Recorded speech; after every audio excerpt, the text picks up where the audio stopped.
रिश्ते का बोझ। शालिनी अपने माता पिता की बहुत लाडली थी। 3 बड़े भाइयों की बहन थी। कोई भी चीज़ मांगने पर उसी वक्त सामने हाजिर हो जाती। पूरे घर में रौब था उसका। पूरे परिवार और नौकरों पर राजकुमारी की तरह हुक्म चलाती थी शालिनी। स्कूल में पूरा रौब था उसका। बड़े घर की लाडली जो थी वह। ऐसे ही अपने कॉलेज में दाखिला लिया। उसके ठाट बाट, बड़ी गाड़ी में आना जाना, हर दिन नया फैशन देखकर हर कोई उससे दोस्ती करना चाहता था। थोड़े ही दिनों में उसके बहुत से दोस्त बन गए।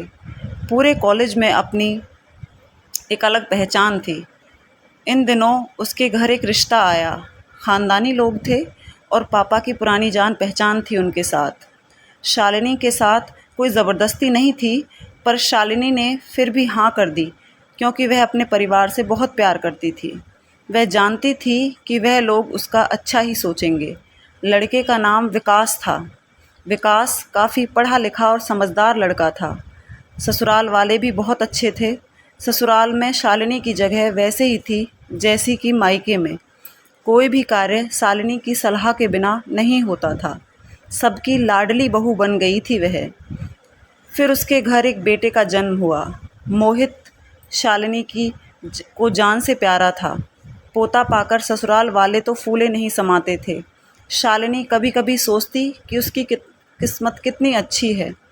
उसका हर अपना उसे कितना प्यार करता है। चाहे जीवन में कैसा भी समय आए, मेरे अपने हमेशा मेरे साथ हैं। मैं कभी अकेली नहीं हो सकती। कितनी खुशकिस्मत हूँ मैं। पर शायद शालिनी की खुशियों को उसकी अपनी ही नज़र लग गई थी। एक दिन वह मायके जाने की ज़िद कर बैठी।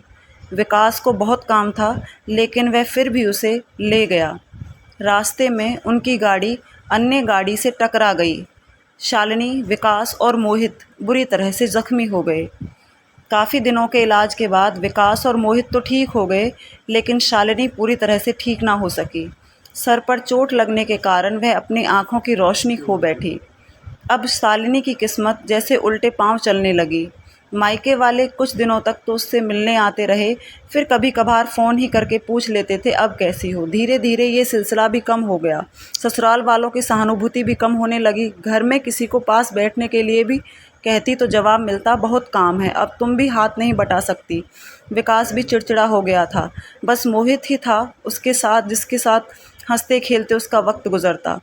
एक दिन शालिनी के हाथ से कुछ सामान गिर गया, जिसकी वजह से मोहित को हल्की सी चोट लग गई। शालिनी के सास ससुर ने मोहित को उससे अलग कर दिया कि कहीं उसके ना देखने की वजह से बच्चे को कोई नुकसान ना हो।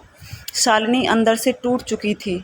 एक दिन उसने सबके सामने मायके जाने की इच्छा रखी तो विकास उसे तुरंत मायके छोड़ आया, जैसे कि वह भी यही चाहता था। लेकिन मोहित को उसके साथ नहीं भेजा गया।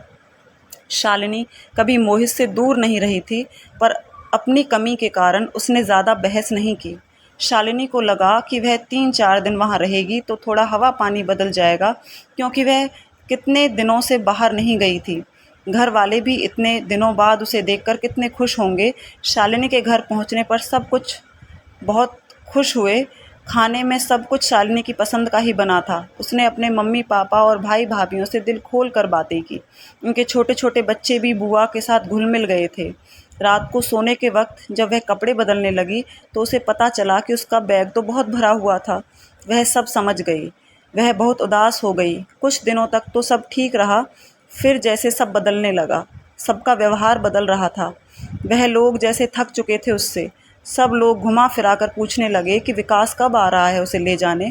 वह बहाना बना देती, लेकिन वह जानती थी कि उस घर में अब उसके लिए कोई जगह नहीं। शालिनी के चलते वक्त कुछ ना कुछ नुकसान हो जाता। थोड़ी बहुत टोका टाकी उसे सुनाई देती, वह टाल देती। एक दिन उसके हाथ से लगकर एक कीमती फूलदान टूट गया। छोटी भाभी ने बहुत हंगामा मचाया। शालिनी के माता पिता रोज़ रोज़ के झमेलों से तंग आ गए थे। उन्होंने विकास को खुद से फ़ोन कर दिया। विकास शालिनी को लेने अपने घर चला गया। शालिनी को अपने परिवार वालों से ये उम्मीद ना थी। जिस शालिनी के कहे बिना घर में एक पत्ता भी नहीं हिलता था, उस घर के लिए अब वह बोझ बन चुकी थी। विकास के साथ ससुराल आते वक्त वह बहुत खुश थी, क्योंकि वह अपने घर जा रही थी अपने जिगर के टुकड़े मोहित के पास, किंतु वह खुशी भी कुछ पल की ही थी। सारा बंदोबस्त पहले ही किया हुआ था। शालिनी को सीधे ऊपर वाले कमरे में पहुंचा दिया गया। मोहित से दूर रहने की सख्त चेतावनी दी गई।